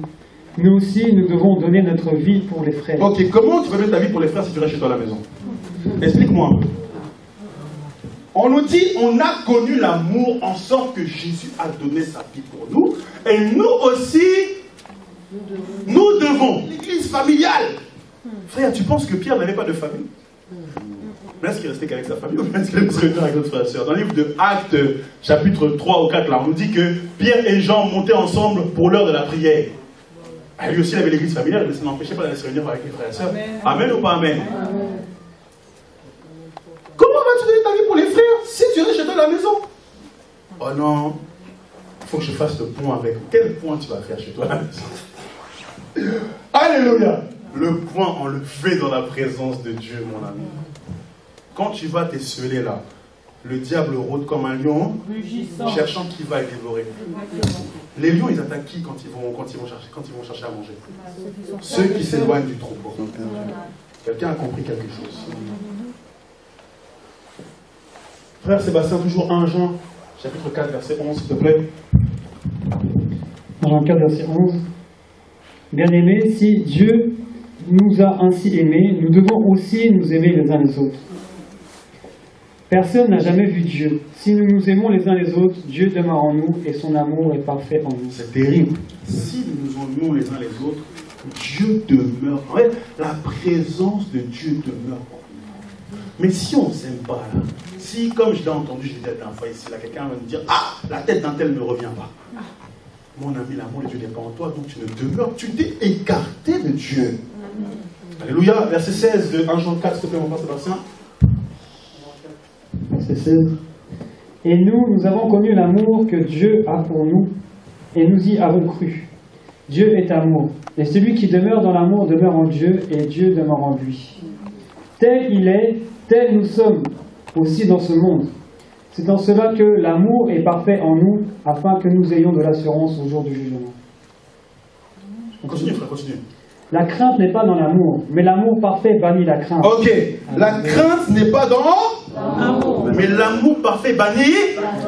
Frère, il y a des gens qui sont spécialistes d'avoir des suspicions sur les frères et sœurs. C'est pas l'amour. Et moi-même, Dieu m'a repris par rapport à ça. Il m'a repris dans le sens où, des fois, tu vas faire des choses parce que tu as peur qu'un tel pense ça de toi. Mais si tu fais ça, c'est-à-dire qu'un tel, il t'aime pas, en fait. Alléluia. Alléluia. Je vais vous dire des choses simples. Parce que des fois, on a des principes, c'est vrai que c'est des principes qui nous gardent. Une sœur, tu rentres du travail, une sœur le soir, une sœur marche seule, une sœur que tu quittes avec toi à l'assemblée, marche seule à pied, elle rentre à la maison. Tu vas la prendre en voiture ou pas, frère? Pour la déposer. En sachant que c'est le soir et elle marche à pied. Tu vas la prendre en voiture ou pas? Le principe, tu vas te dire, ah, mais si je la prends en voiture, je serai seul avec la sœur. C'est aussi une bonne manière de penser, n'est-ce pas? Amen. Parce que tu veux te garder. Alléluia. C'est une bonne manière de penser. Mais cette pensée n'est pas parfaite. Parce que tu le fais par rapport aux autres. Quand Jésus est parti voir la femme samaritaine, qui est avec lui? Qui est avec lui? Et quand les disciples sont revenus, est-ce qu'ils ont pensé des choses bizarres par rapport à Jésus? Ah, c'est vrai. Et on est comme ça. Dès que tu vas voir un frère avec une sorte de... Ah, il vit dans le... Calme un peu, vrai. Tu ne connais ni les tenants, ni les aboutissants. Alléluia. Amen. Quand Jésus était chez Marthe et Marie, là, pour parler à Marie qui était au pied du Seigneur, qui est avec lui? Personne. Alléluia. Amen. Avoir des principes pour se garder ne veut pas dire que nous avons la vérité dans l'absolu. Il faut mettre chaque chose dans son contexte. Et toi, dans ta manière de voir l'autre, mets chaque chose dans le contexte. Amen. Sinon, on ne peut plus servir Dieu, frère. Sinon, moi, en tant que pasteur, je ne peux pas recevoir une soeur dans le bureau. Impossible. Et avant, je pensais quand même, je dis, non, moi, je suis dans le bureau, là, il faut que quelqu'un soit avec moi. Mais tu ne sais pas si la personne veut te confier quelque chose.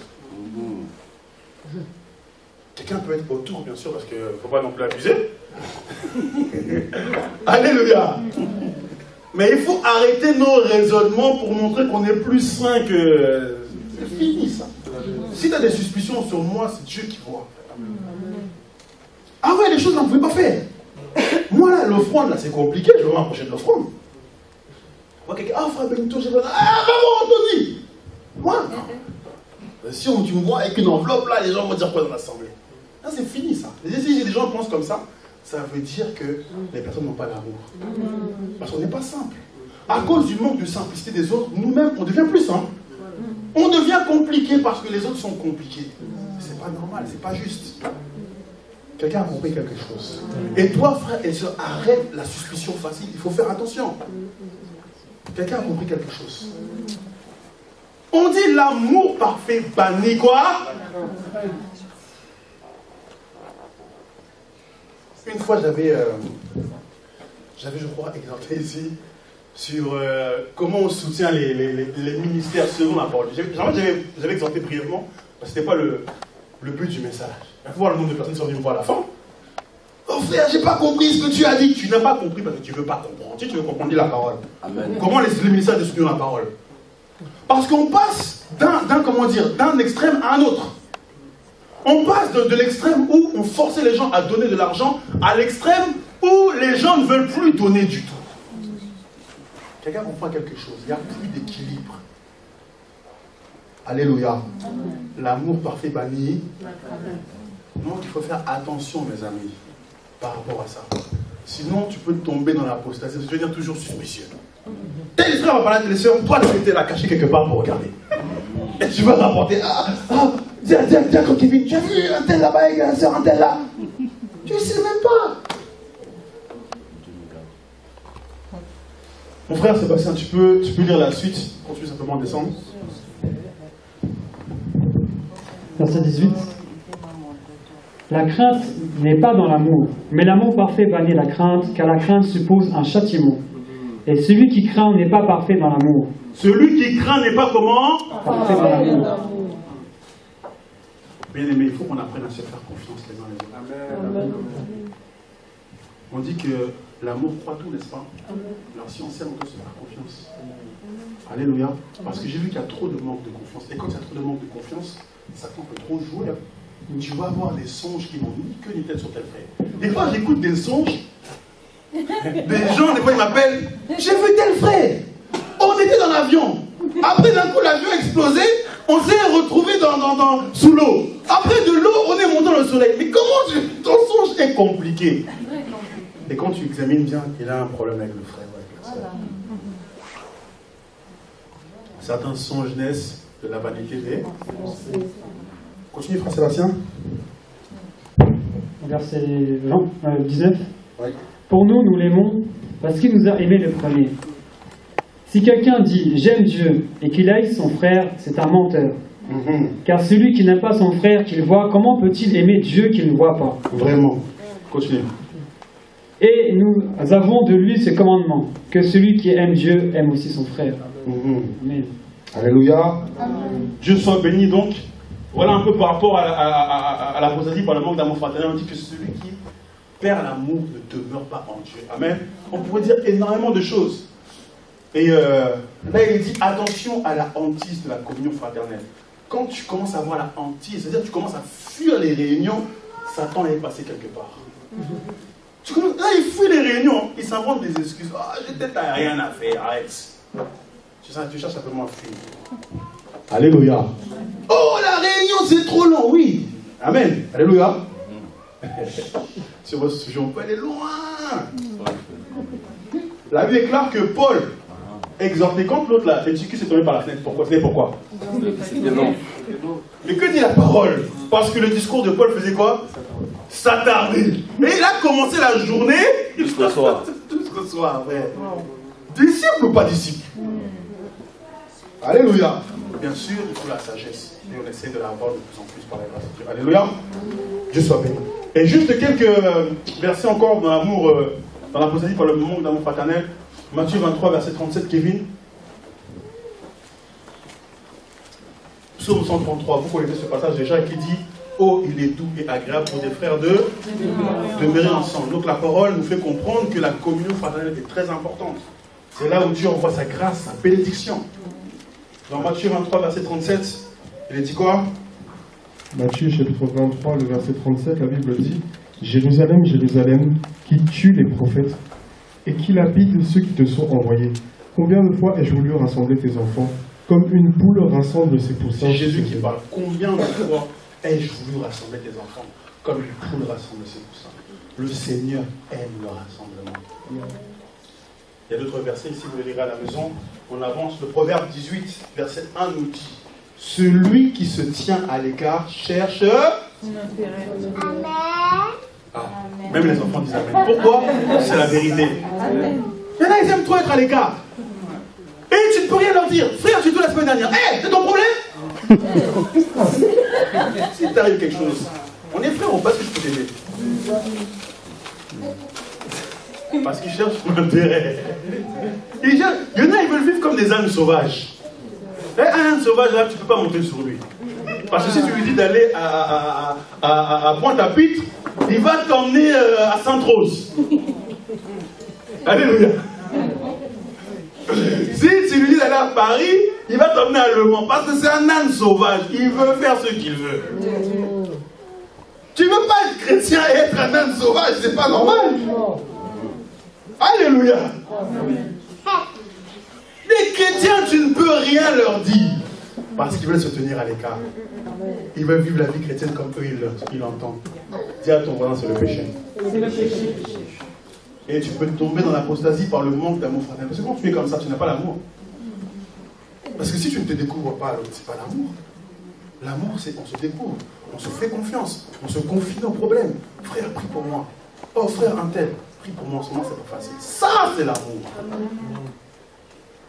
Alléluia. Autre type d'apostasie. On va avancer. Apostasie par le rejet de sa famille. Ça peut être très long. Hein. Quand tu rejettes ta famille, tu tombes dans l'apostasie. Le livre de 1 Timothée 5, verset 8. Vous connaissez le passage qui dit quoi? Si quelqu'un n'a pas soin des siens, en particulier ceux de sa famille, il a quoi? On prend le passage 1 Timothée 5, verset 8. Donc voici l'apostasie qui aussi est subtile. Et après, il faudra préciser. Vas-y, 1 Timothée 5, 8, s'il te plaît, frère Kevin. Si quelqu'un n'a pas soin des siens, et principalement de ceux de sa famille, il a renié la foi. Il a renié la foi. Et on a dit renier la foi, c'est l'apostasie. C'est le refroidissement. Alors maintenant, il faut préciser ici. Dans le concept juif, la famille, c'est avant tout ta famille, comment dire, en fait, ta maison. Quelqu'un comprend quelque chose? La famille, dans le concept juif, c'est le foyer. Ça veut dire toi, ta femme, tes enfants, tes frères et tes cousins et tes cousines et ton tonton Germain, ta tante qui est lointaine là-bas. Bien sûr, c'est la famille, ok? Mais c'est pas ça qu'on veut pas le passage ici. Parce que si on prend ce passage en considérant que la famille qui ne sont pas du foyer, on ne peut pas les, comment dire, s'en écarter, alors Jésus serait apostat. Ah oui! Quand Jésus était en train de prêcher, vous connaissez le passage, et que sa mère, ses frères sont venus le voir, qu'est-ce qu'il a dit? Il a dit, voici mes frères. Il a dit quoi? Qui sont ma mère, qui sont mes frères? Alléluia. Ça veut dire que rien ne peut t'empêcher de faire le bon Dieu. Mais par contre, tu dois veiller à ta maison. Je ne peux pas être dans la paix si je sers Dieu, mes enfants ne servent pas Dieu. Mes enfants dans la maison, parce que s'ils ont quitté la maison, là c'est autre chose. C'est pour ça qu'on dit que même un ancien, ils doivent bien tenir leurs enfants qui sont dans la maison. S'ils ont grandi, ils deviennent délinquants, je ne le souhaite à personne, par la grâce de Dieu, mais tu n'es plus tenu responsable parce qu'ils ne sont plus dans la maison. Alléluia. Comme on dit, si quelqu'un n'a pas soin des siens, en particulier ceux de sa famille, on parle du foyer. Amen. Parce que sinon, si on ne précise pas là, il y en a, on ne les verra plus l'assemblée. Parce que tel week-end, ils doivent aller à l'anniversaire de telle tante qui ne voient jamais, et qui peut-être qu'ils ne connaissent même pas bien, mais comme c'est une tante, c'est la famille, il faut qu'ils y aillent. Frère, mettons l'ordre. Alléluia. Mettons l'ordre. Quand c'est la maison, ok. La femme, bien sûr, les enfants, ok. Quand c'est les parents, à certains égards, ok. C'est quand même la famille. Est-ce que nous devons à nos parents, comme dit la parole, enfants, honorer vos parents? C'est-à-dire, même si tu as quitté la maison de tes parents, tu leur dois quand même toujours les honorer durant leur vivant. Alléluia. Amen. Mais ayons plus égard pour ceux de la maison. Dieu soit béni. C'est 5-8, 18. Oui, 5-8, excusez-moi, c'est pas 5-18, c'est 5-8. Apostasie par le rejet de sa famille. Donc si, femme, on va donner des exemples concrets, tu sers le Seigneur, mais tu ne te quittes même pas de ta maison. C'est-à-dire veiller de prière sur veiller de prière, mais à la maison, veiller avec ton mari, c'est jamais ça. Faire à manger, c'est pas ton problème. Et il faut faire attention. Je peux ouvrir une parenthèse? Oui. Je peux ouvrir?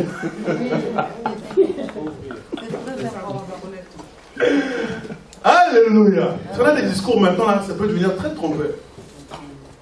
Ah non, mais on doit s'aider les uns les autres. Oui, on doit s'aider les uns les autres. Mais il faut savoir qui est le leader par rapport à la mission. Alléluia. La femme est l'aide semblable de l'homme. Mais par rapport à l'œuvre, à la mission, l'homme est le leader. Alléluia. L'homme est aussi l'aide semblable de la femme. Il aide la femme. Mais par rapport à ce qui est de la maison, la femme est le leader. D'ailleurs, si on lit les passages de 1 Timothée, je crois, numéro 5 là-bas, plus loin, on va dire que les femmes doivent bien diriger dans la maison. C'est-à-dire c'est la femme qui dirige la maison. Amen ou pas amen? C'est écrit. Amen. Amen. Ça ne veut pas dire que l'homme n'aide pas la femme, non. Au contraire. Parce qu'il ne faut pas passer d'un extrême à un autre. Il aide. Mais le leader, en ce qui concerne la maison, c'est la femme. Amen. Parce qu'il y en a qui font 50-50. Et ils trouvent ça normal. Bon, après, chacun son organisation. Hein. Si on accepte, gloire à Dieu. Alléluia. Non, c'est important. Frère, connais ton rôle dans le foyer pour la stabilité. Et sœur, connais ton rôle dans le foyer. D'ailleurs, quand tu n'es pas marié, prépare-toi à assurer ton rôle. Frère, quand tu as ton rôle, prépare-toi à être responsable. C'est pas normal que c'est la sœur qui va tout le temps payer les factures. C'est pas normal. Même remplir la fiche d'impôt, c'est la sœur qui fait ça à ta place. C'est pas normal. Bon, je sais que Pascaline est forte en comptable, tout ça. Mais frère Cyril, il faut aussi la fiche d'impôt, aussi, il faut penser à ces choses-là. Ah, j'ai parlé par l'esprit ou pas? Parole de connaissance ou pas? Parce qu'on peut acclamer le Seigneur. Alléluia. Pareil pour la cuisine. Je sais que frère Cyril cuisine bien, ma soeur Pascaline. Tu vois, chacun il sa part. Il a eu sa part pour tout. Je sais que Cyril, mon frère Cyril, il aime la cuisine. C'est un vrai cuisinier. Il faut quand même mettre aussi la main. à la pâte. Quand je dis à la pâte, c'est pas aux pâtes. On les appelle les pathologues, experts dans la pathologie, l'art de faire les pâtes. Alléluia. J'ai encore des paroles de connaissance à ce sujet, mais je me garde d'exposer les frères qui sont dans les pâtes. Je sens bien. Alors, apostasie par le rejet de sa famille. Apostasie par l'inactivité spirituelle. Proverbe 12, verset 27 nous dit que l'activité de l'homme, c'est son précieux trésor. Le précieux trésor d'un homme, c'est son activité. Alléluia. Quand tu deviens inactif spirituellement, tu n'as plus de vie de prière. Faites attention à cela. Tu n'as plus de vie de prière, plus de vie de méditation. Ne laisse pas ta vie, comment dire, avaler ton temps de communion avec Dieu. Ce n'est pas une excuse. Le travail ne sera jamais une excuse. Amen. Le travail ne sera jamais une excuse. Tes préoccupations ne seront jamais une excuse. Tu dois continuer à avoir une activité spirituelle avec Dieu. Une vie de prière, une vie de méditation. Et sans quoi, tu vas tomber dans l'apostasie. C'est-à-dire dans le refroidissement. Parce que tu sais, la foi c'est un muscle. Amen. La foi c'est un muscle. Et comme tout muscle, il peut grandir. Et pour qu'il puisse grandir, il faut que tu l'exerces. C'est ça que Paul va dire à Timothée, exerce-toi à quoi? À la piété. Or, la piété, c'est la vie avec le Seigneur. Amen. Paul va dire à Timothée, exerce-toi à la piété. Ça veut dire de la même manière que tu vas t'exercer à faire du sport là, exerce-toi dans la vie spirituelle. Que tu pratiques la prière, tu pratiques la lecture de la parole de Dieu, frère. Surtout quand on est jeunes célibataires là. Il faut avoir ton temps à lire, à méditer, à dévorer, à lire des livres de la parole. Pas simplement des chapitres. Là, ils lisent un chapitre, un verset, ils sont fatigués déjà. Tu prends ton temps, tu dis, voilà, aujourd'hui c'est le livre d'Esther, je reste sur le livre d'Esther, je vais manger le livre d'Esther. Parce que Jérémie a dit, j'ai dévoré tes paroles. Amen. Demain, le livre de, je ne sais pas quoi, Apocalypse ou un tel, je dévore ça. C'est très important, frère. Et ainsi, ton muscle qui est la foi va grandir. Tu vois? C'est là que Jésus a dit que si tu veux que cette montagne se déplace pour aller ailleurs, il faut la foi. Pourquoi? Parce que la foi, c'est le muscle. D'ailleurs, c'est la foi qui va prendre la montagne et qui va la déplacer. Quelqu'un a compris quelque chose? Mais sinon, ton muscle, il est semoule. Voilà. Ça ne va pas aller. Il faut une foi ferme. Apostasie par l'inactivité spirituelle. Le livre de Jean 15. Jean 15. Jean 15.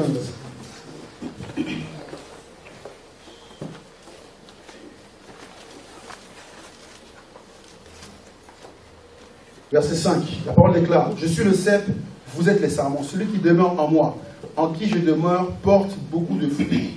Car sans moi, vous ne pouvez rien faire.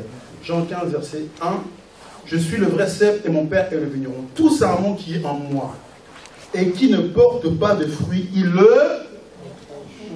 Ça veut dire que quand tu es en Dieu, tu ne portes pas de fruits. Tu n'as jamais amené une âme à Dieu. Jamais amené une âme à Dieu. Tu n'as jamais parlé de Dieu, d'ailleurs. Tu n'as pas le temps pour évangéliser, mais pour parler de séries qui passent à la télévision, tu es champion. Ah, tu sais que Paul Newman, Paul Newman, ça finira jamais son histoire. Depuis qu'on est petit, là, jusqu'à maintenant, Paul Newman, il est encore là. Et il est toujours avec... Depuis qu'on est petit, là, il a eu combien de femmes, Paul Newman? Alléluia. On l'appelle Newman, mais il n'est pas new, il n'est pas né de nouveau. Donc, tout sarment qui ne porte pas de fruits sera coupé et jeté au feu. Tu dois servir Dieu. Dis à ton voisin, tu dois servir Dieu. Dis-lui encore, tu dois servir Dieu. Si tu ne sers pas, tu dois te refroidir. Pourquoi tu es froid? Parce que tu ne fais rien à l'assemblée. Si tu bouges comme moi je suis en train de bouger là-bas, il y a la sœur qui tombe. Pourquoi toi il n'y a pas la sœur? Parce que tu es assis. Et spirituellement, c'est comme ça que beaucoup sont. Ils sont assis, il ne faut rien et ils se refroidissent. Amen. Apostasie par l'inactivité spirituelle. Et pour finir, apostasie par les alliances. Apostasie par les alliances, on prendra un moment pour parler que de ça parce que c'est très long. Alléluia. C'est aussi très intéressant. Est-ce qu'on peut récapituler les petites apostasies que nous avons vues? Qui peut nous aider? De quoi on a apostasie? Par la proclamation. C'est quoi l'apostasie par la proclamation? Le fait de renier publiquement, oralement Jésus. Quoi comme type d'apostasie encore? Apostasie par les œuvres. C'est le fait de persister à faire des œuvres mortes, des œuvres qui ne glorifient pas le Seigneur. Et quoi comme apostasie encore? Apostasie par le manque d'amour fraternel. C'est le fait de commencer à avoir du rejet de la communion fraternelle. Quoi encore? Par l'inactivité spirituelle. Par quoi encore? Par le rejet de la famille. On a tout dit? Oui. On a dit. Et apostasie par les alliances. Alléluia. Pour finir, on prend le passage Matthieu 24.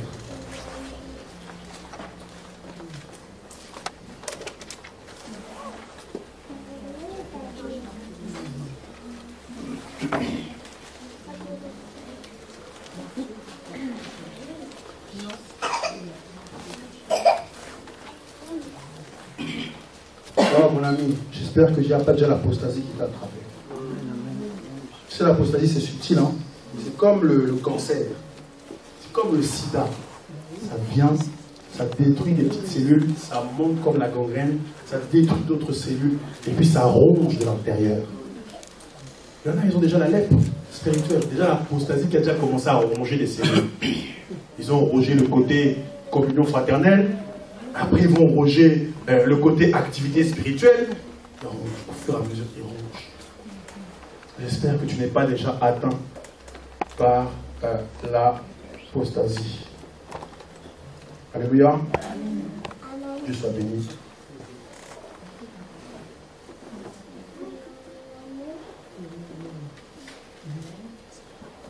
On va prendre plutôt Matthieu 10, verset 22, et on finit là, Matthieu 10, verset 22, à la Matthieu 24, il est plus précis, Matthieu 10, verset 22.